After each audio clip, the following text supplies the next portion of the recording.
Comment surmonter une rupture? Événement qui fait partie du jeu, qui peut arriver à n'importe qui, événement qui arrive à tout le monde. Ok, alors on va en parler.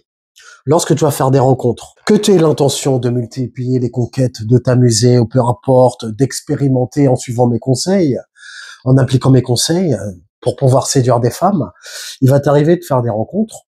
Lorsque tu vas faire des rencontres, tu vas tomber sur des femmes qui rentreront dans ta vie, des femmes que tu voudras garder dans ta vie, des femmes avec qui tu auras une histoire et subir une rupture, que la rupture vienne d'elle ou de toi. C'est un événement qui peut être douloureux. C'est un événement qui est douloureux d'ailleurs. On ne va pas se le cacher. D'autant plus lorsque la rupture vient d'elle. Qu'est-ce qui se passe lorsque tu subis une rupture? Lorsque la personne en face met un terme à la relation. Lorsque tu es en relation, tout se passe bien. Ta copine, tu reçois des messages, tu communiques avec elle, elle te donne de ses nouvelles, tu lui donnes de tes nouvelles, tu parles de ce que tu as fait de ta journée, vous échangez, tout se passe bien. Tu as une personne à qui te confier, elle te confie des choses, tu te sens important, tu te sens existant, tu te sens dominant, peu importe. Lorsque la relation se termine, ces événements sont terminés. Tu prenais des injections de dopamine lorsque ta femme t'envoyait des messages, des cœurs, des mon bébé, des bisous, peu importe. Sauf que lorsque la relation se termine, les injections de dopamine n'existent plus. Lorsque ton ex a mis un terme à la relation, on va dire qu'elle te coupe, elle te prive de ces injections de dopamine et ton estime de toi et ta confiance en toi est touchée.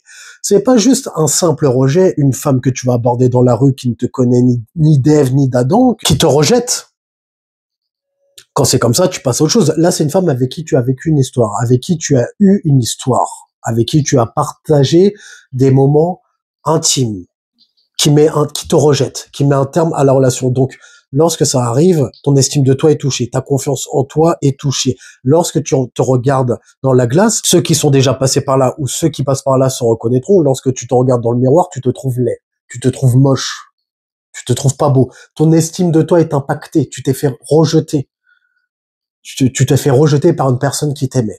Donc c'est un événement qui peut être douloureux. Dans cette vidéo, je vais t'aider à surmonter cette épreuve, même si c'est le temps qui va t'aider à surmonter cela. Comment regagner confiance en soi après ça, après cet événement? Donc, ce qu'il faut comprendre, c'est que c'est surtout le temps qui va t'aider. Je sais que ça paraît cliché, t'as dû l'entendre sur beaucoup de vidéos, t'as dû l'entendre partout. Le temps, c'est le temps qui va t'aider, mais c'est tellement vrai. Le temps va t'aider à surmonter cela. Rappelle-toi, avant la dernière personne qui t'a quitté ou avec qui la relation s'est terminée, avant cette personne, tu as vécu d'autres ruptures avant elle. Que ce soit des ruptures que tu aies vécues il y a 1 an, 2 ans, 10 ans, peu importe. Tu peux penser encore à cette personne, ton ex, tu penseras toujours à elle. Comme une rupture que tu as vécue par exemple il y a 10 ans. Il t'arrive parfois de penser à elle, mais ça ne te fait rien. Et sur le moment, tu avais l'impression que tu ne te remettrais jamais de cet événement, tu ne te remettrais jamais de cette rupture, que tu ne trouverais jamais mieux. Quand tu fais une rupture, tu as l'impression que tu t'en remettras jamais. C'est qu'une impression. Sur le moment, tu fais ta petite fixette sur cette personne. Et la personne, par exemple, qui t'a quitté il y a 10 ans, la personne avec qui tu as vécu une rupture il y a 10 ans, maintenant, tu vois bien que tu as fait une fixette sur une autre personne. En l'occurrence, ton ex qui t'a quitté récemment, si c'est ton cas. Et tu vois bien que ça se passe comme ça à chaque fois. Et dans quelques temps, dans quelques années, bah, tu vas vivre une autre histoire avec une autre personne. Et si tu es amené à vivre une autre rupture, ce que je te souhaite pas, la personne qui te procure du mal aujourd'hui, dans quelques années, par exemple, dans quelques mois, je te dis pas que ça va prendre des années avant que tu t'en remettes, c'est un exemple. Dans quelques temps, tu vois, tu y penseras, mais ça ne te fera plus rien. Comme lorsque tu penses à une ex qui t'a quitté, par exemple, il y a 10 ans et ça ne te fait plus rien. Donc, ton ex qui t'a quitté actuellement, il y a pas de remède, il y a pas de recette miracle pour l'oublier, comme oublier son ex, les hacks, les tricks, ma formation spéciale magique pour oublier son ex ou quoi que ce soit. Ça ne marche pas. Il n'y a pas de recette miracle pour oublier ton ex. Tu penseras toujours à ton ex. Même dans 10 ans, tu pourras penser à ton ex. Sauf qu'avec le temps, les émotions seront moins fortes. Les sentiments seront moins présents. Tu y penseras, comme tu penses à tu peux penser à une ex avec qui tu as eu une histoire il y a 20 ans, pourtant tu ressens plus rien pour elle. Donc, ça pourrait arriver concernant la rupture récente que tu viens de vivre. Maintenant, nous allons voir que faire pendant un laps de temps pour pouvoir se remettre plus facilement, pour pouvoir se remettre rapidement d'une rupture. De mon expérience, j'ai analysé la situation. Lorsque j'ai vécu des ruptures douloureuses, car nous avons tous vécu des ruptures douloureuses, ce sont des choses qui font partie de la vie. Lorsque j'en ai vécu, en moyenne, pour moi, après, nous n'avons pas tous le même besoin de temps. Pour moi, il me fallait 2 mois pour pouvoir aller mieux. Qu'est-ce qu'il faut faire pendant ces 2 mois? Qu'est-ce qu'il est nécessaire de faire? Toi, en attendant, même si tu vas mal, qu'est-ce que tu dois faire pour pouvoir aller mieux, le plus rapidement possible? C'est cela qui t'intéresse si tu vis une rupture. Donc, première chose à faire, c'est d'accepter que tu te sentes comme une merde. Il a été démontré qu'une rupture était la 2e expérience la plus difficile, la plus douloureuse après un décès, après le décès d'un proche ou d'un enfant. Donc, c'est quand même une expérience qui n'est pas à négliger. On n'en parle pas beaucoup, on n'en parle pas souvent, mais c'est une expérience qui est très douloureuse. Surtout si la rupture a été difficile en fonction des causes de la rupture. Je te donne un exemple, tu vois, tu vas comprendre. Par exemple, si elle t'a trompé, tu l'as surprise avec un autre homme, par exemple, tu vois, ça peut être encore plus traumatisant. Donc, une rupture est déjà un événement traumatisant, et puis en fonction de la raison, de la cause, ça peut augmenter la douleur, la difficulté. Une rupture est une expérience qui est très douloureuse. Donc toi, de ton côté, accepter que ça peut être difficile. Ce qui est bien, c'est que maintenant tu as des vidéos YouTube pour pouvoir t'aiguiller, faire la voie à prendre, pour pouvoir aller mieux. Lorsque tu vas parler à certains proches, tes proches ne sont pas câblés. Certains proches ne sont pas câblés pour pouvoir t'écouter. Tes collègues de travail, peut-être que tu peux avoir besoin ou l'envie d'en parler avec des collègues de travail, mais sauf que tes collègues de travail ne sont pas tes amis, et ils ne sont pas là pour ça. Et tu peux avoir des proches qui ne sont pas câblés pour pouvoir t'écouter. Tu auras besoin de vider ton sac, d'en parler pendant un moment, et tes proches ne seront pas forcément disponibles ou à l'écoute pour pouvoir écouter, faire preuve de patience et écouter tes douleurs. Ce qui est bien, c'est que tu as beaucoup de vidéos sur Internet, sur YouTube, pour pouvoir t'aiguiller, pour pouvoir t'apporter les éléments afin d'aller mieux. Ce qu'il est nécessaire de faire, c'est de se concentrer sur soi, à continuer d'aller à la salle de sport, utiliser la frustration, la douleur que tu as pour pouvoir la déployer à la salle de gym, ne pas se laisser aller, surtout pas. Continuer. Moi, ce que je me disais, quand je vivais cela, je me disais, justement, c'est une raison de plus pour pouvoir me dépasser à la salle de sport, pour pouvoir que je reste en forme, pour que je reste attirant afin de séduire d'autres femmes et afin de me refaire. C'est dans ce sens-là qu'il est important de ne pas se laisser aller. Ne pas se relâcher, même si tu n'as pas envie, même si tu te sens mal. D'ailleurs, le fait d'aller de faire du sport, d'aller faire un jogging, d'aller courir, c'est quelque chose qui va te faire du bien, qui va te soulager, le fait d'aller au sport. Moi, c'est peut-être pour ça. Après, moi, pour ma part, concernant le sport, moi, c'est vrai que ça, c'est vraiment mon truc. Le sport, c'est vraiment une thérapie pour moi. Le sport, c'est une drogue pour moi. Donc, même lorsque je vivais des ruptures, je continuais d'aller au sport, quoi qu'il arrive. Je ne me relâchais pas.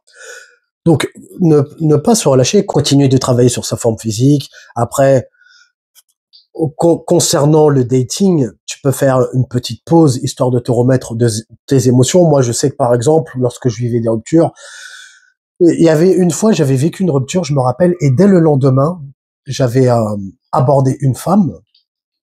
Elle est marrante, cette anecdote, parce que je me rappellerai toujours de ça. Dès le lendemain, je me suis dit, tiens, ok, ma relation vient de se terminer, je reste dans le bain, je reste dedans. On se laisse pas abattre, boum, on rebondit. Et le lendemain, dès le lendemain même, hein, je continuais d'aborder des femmes, tu vois. J'avais abordé une femme avec qui ça avait accroché, je l'avais revue en rendez-vous, et sauf que je me suis rendu compte que j'avais pas mon instinct de chasseur. Cet instinct de chasseur qui m'avait permis de séduire mon ex, justement. Lorsque tu es en relation, tu vois, tu as des habitudes dans ta relation. Tu vois, tu développes des habitudes lorsque tu es en relation. Tu es un peu moins dans la séduction, tu te rouilles un petit peu. Et j'avais fait ce rendez-vous et qui s'était pas bien passé parce que j'avais pas mon instinct de séducteur habituel. J'étais déjà affecté, marqué par ma rupture qui était récente et j'avais pas, je le sentais, je sentais que j'étais pas séducteur comme à l'accoutumée. Je lui faisais pas de rentre dedans. Quand je dis faire du rentre dedans, il y a une manière de faire du rentre dedans, je m'entends, de manière subtile, calibrée. Mais je saisissais pas les opportunités, je cherchais pas à être tactile, je cherchais à prendre mon temps, j'étais affecté. J'étais pas le Ludo qui ramène des femmes au premier rendez-vous, le premier soir ou peu importe. J'avais même pas essayé de la ramener ou quoi que ce soit. J'en avais même pas envie d'ailleurs. Tu vois. Donc, se donner un petit peu de temps avant de se relancer dans le marché des rencontres. Moi, avant que je me remette sur le marché, je me suis donné 2-3 jours après la rupture, 2-3 jours où je me dis, écoute, 2-3 jours, laisse tomber les applications de rencontres, oublie, t'es pas prêt à dealer avec les bullshit des femmes, t'es pas prêt à dealer avec ça, t'es pas prêt en fait, tout simplement. Donc, se donner un petit peu de temps, moi il m'a fallu 2-3 jours, et ensuite se remettre progressivement à essayer de séduire d'autres femmes, à faire des rendez-vous avec d'autres femmes, et petit à petit, tu retrouves ton instinct. Petit à petit, tu retrouves ton instinct de séducteur que tu avais développé en suivant mes conseils. Tu retrouves cet instinct, tu reprends confiance en toi, donc petit à petit, tu vas reséduire d'autres femmes, tu vois. Tu vas te retrouver. Enfin, moi, je te parle de moi par rapport à mon parcours. Petit à petit, ce que j'avais remarqué, c'est que en moins d'un mois, ça s'est passé en 2 semaines, tu vois, je commençais déjà à me remettre, à faire des rendez-vous, à convertir, et ça t'aide à reprendre confiance en toi, parce que rappelle-toi, lorsque tu viens de te faire larguer, tu te sens comme une merde, ton estime de toi est touchée. Donc, se donner un petit peu de temps avant que ça revienne, avant que ça remonte. Tu fais des rencontres, petit à petit, tu vas t'inscrire sur les sites de rencontres, tu vas voir que tu vas avoir des likes, de la validation, tu vas voir, surtout si tu as écouté mes conseils et que tu as travaillé sur ton profil. D'ailleurs, tu as mon ebook gratuit comment avoir plus de dates pour pouvoir te remettre, hein, pour avoir plus de dates, plus de rendez-vous sur les réseaux sociaux. Tu vas gagner des likes, tu vas parler à des femmes, tu vas appeler des femmes en suivant mon protocole, et puis tu vas reprendre confiance en toi petit à petit, tu vas aborder des femmes dans ta vie de tous les jours, petit à petit. D'ailleurs, tu as mon ebook et ma formation gratuite en description pour cela aussi, pour t'aider, pour les débutants, pour t'aider à prendre des femmes qui te plaisent dans ta vie de tous les jours, malgré tes peurs, malgré tes croyances ou quoi que ce soit. Et petit à petit, tu vois, tu vas reprendre confiance en toi. Tu vas convertir des rendez-vous, tu vas séduire des femmes, et puis tu vas te rendre compte que ton ex n'était pas unique, et que ce que ton ex t'apportait, tu pourras le vivre avec d'autres femmes. Les injections de dopamine que ton ex t'envoyait, tu vas le vivre avec d'autres femmes, tu vas vivre d'autres histoires, même si ce seront des histoires sans lendemain pour certaines, ça va te permettre de reprendre confiance en toi. Et de te rendre compte que ton ex n'est pas unique, que tu peux trouver même mieux que ton ex. Et te retrouver dans une situation d'abondance. On en parle, l'abondance résout tous les problèmes. Alors, ça peut être dans le cas d'une personne qui a été dans une relation exclusive, donc pour pouvoir se remettre. Après, le cas d'une personne qui vit une relation, mais qui, moi, je donne pas de conseils par rapport à cela. Le fait, moi, je te donne les choses. Enfin, je te donne des conseils. Après, moi, je te dis pas de faire ou de pas faire. À vous, quand je vous parle d'abondance, maintenant, à vous de décider. Est-ce que, lorsque vous êtes en relation, est-ce que vous allez vivre cette histoire pleinement avec celle-ci, ou alors est-ce que vous allez continuer d'essayer de séduire, d'aborder d'autres femmes, de rester sur les sites de rencontres ou peu importe, de faire des rendez-vous ou de pas faire des rendez-vous. Après, vos barrières, maintenant vous êtes grands. Moi, je vous conseille pas de tromper ou pas tromper ou peu importe. Donc, pour une personne, par exemple, qui vit une relation, mais qui continue de côtoyer, de fréquenter d'autres femmes, pour cette personne, ça va peut-être être plus facile de se remettre de cette expérience. Pourquoi? Admettons, par exemple, tu fréquentes une femme et t'en as 2-3 autres sur le côté que tu fréquentes, que tu pourrais avoir. aussi mignonne, aussi jolie que ta femme, que ton ex, pardon, aussi jolie qu'elle, qui te traite aussi bien qu'elle, ça va être plus facile pour cette personne. Ça va être plus facile pour cette personne, dans ce cas-là, de se remettre d'une éventuelle rupture. À l'inverse d'une personne qui a vécu une expérience avec une seule, qui s'est procuré ces injections de dopamine dont je te parlais plus tôt par une seule personne, pour cette personne, ça va être peut-être plus dur. Mais ça veut pas dire que c'est impossible. Ça prendra peut-être un peu plus de temps. Alors que faire justement pendant ce temps-là? Première chose à faire, se mettre en no contact. Très important de se mettre en no contact. Tout supprimer pour ne pas créer de déclencheur. Même si je t'ai dit que même si ton ex, tu l'oublieras pas ou peu importe, tu l'oublieras jamais, il n'y a pas de souci. Dans quelques temps, les sentiments seront moins forts, comme je t'ai dit plus tôt. Se mettre en non-contact pour éviter tout type de déclencheur. T'as pas besoin de savoir ce qu'elle fait, t'as pas besoin de savoir qui elle fréquente. T'as pas besoin d'essayer de la rendre jaloux avec tes stories sur Instagram ou peu importe. Tout le monde te voit venir quand tu fais ça. Tout le monde, même moi, je te vois venir quand tu fais ça. Tout le monde te voit venir. Essayer de la rendre jalouse, voir que tu ferais. On n'est pas des gamins, on n'est pas des enfants. Le non-contact, tu le fais réellement pour toi. Tu le fais pas pour ton ex ou peu importe. Tu le fais pour toi. Se mettre en no-contact, tout supprimer, supprimer tous les souvenirs, supprimer toutes les photos, ne plus la suivre sur les réseaux sociaux, peu importe, faire un balayage, faire un formatage. Tu ne veux plus avoir de souvenirs d'elle. Tu veux, maintenant, c'est terminé, tu ne veux plus avoir de souvenirs d'elle, tu ne veux plus avoir de déclencheur. Même si tu pourras avoir des déclencheurs externes, dans ta démarche personnelle, tu ne veux plus avoir de contact, de souvenirs. Éviter de fréquenter les endroits où vous fréquentiez. Essayez de la voir en vrai le moins possible. Donc c'est pour ça que je conseille justement de pas essayer de séduire des femmes sur vos lieux de travail. Pour cela. Parce que lorsque ça se termine, comment tu fais dans ce cas-là? Pour ceux qui ont des enfants. Moi, je n'ai pas d'enfants, mais je pense que ce que je ferais si j'avais des enfants par rapport à la garde ou peu importe, c'est que je dirais, parce que je voudrais pas, tu t'as pas envie de la revoir en fait, parce que le fait de la revoir, ça pourrait réactiver des émotions, des sentiments, ou peu importe. Essayer de la reséduire, d'essayer de négocier ou peu importe. Moi, ce que je ferais, c'est que je pense que je dirais, écoute, tu déposes des enfants, je sais pas, chez ta mère ou peu importe, et moi je les récupère. Tu déposes des enfants à un tel endroit, et moi je les récupère. Je ferai en sorte de l'avoir le moins possible par rapport à la garde des enfants. Je pense que c'est ce que je ferais. J'ai pas d'enfants, d'ailleurs, heureusement, pour ceux qui en ont, je pense que je ferais comme ça. Je crois qu'il y en a certains qui m'avaient demandé pour la garde des enfants comment je fais ou peu importe, parce que je suis obligé de la revoir ou quoi que ce soit. Premièrement, tu communiques avec elle dans le cadre des enfants ou peu importe, communiquer seulement dans le cadre des enfants, justement, par rapport à cela. Rester juste cordial, pas formel par rapport à cela, et moi je pense que je ferais comme ça. Dépose les enfants chez ta mère, ou chez mon père, ou chez je ne sais où, et puis moi je viens les récupérer, à tel endroit, pour éviter de voir ta gueule, justement.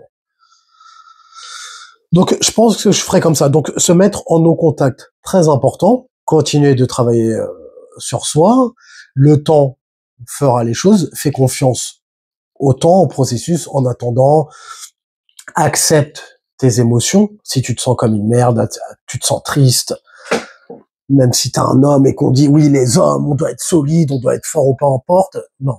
On a vu plutôt que c'était le deuxième événement le plus traumatisant après le décès d'un proche. Donc, si t'es triste, il n'y a pas de souci, tu fais les actions qui te sont nécessaires, même si tu te sens pas bien, tu as envie de crier, tu as envie de décharger ta colère, va faire un jogging en plein air, en pleine nature, en pleine forêt, ou peu importe, tu décharges tout ça, tu as envie de crier, tu as envie de hurler, tu hurles pendant que tu cours en pleine nature, il n'y a pas de souci, tu vas voir que ça va te faire du bien lorsque tu vas finir ta séance. Prendre son temps, car on a vu plutôt que c'était le temps qui allait t'aider à aller mieux, et pendant ce temps-là, travailler sur soi. Continuer de travailler sur soi, bien évidemment. Donc, bien entendu, maintenant, si tu veux avoir des chances de te remettre facilement d'une rupture, tu as mon guide gratuit qui pourra t'aider à te refaire comment avoir des rencontres à partir des sites de rencontres, d'Instagram, des réseaux sociaux, comment avoir des dates rapidement à partir des sites de rencontres. Tu as les formations également pour pouvoir perdre du poids, si tu es en surpoids, ou prendre du muscle. Tu as les formations qui pourront t'y aider. Tu as la formation également réussir un premier rendez-vous, si tu as envie de te refaire. Si tu as envie d'augmenter tes chances de réussir tes premiers rendez-vous rapidement pour pouvoir vivre une autre histoire le plus rapidement possible et ne pas perdre trop de temps à faire des rendez-vous ratés. Tout cela en description. Moi, je te souhaite bon courage, ça va aller. On est tous passés par là. On passera tous par là. Tout le monde passe par là. Ce sont des choses qui arrivent, mais ça va mieux avec le temps. Et comme disait Denzel dans Training Day, est-ce que tu préfères être un loup ou une brebis? Prends une décision.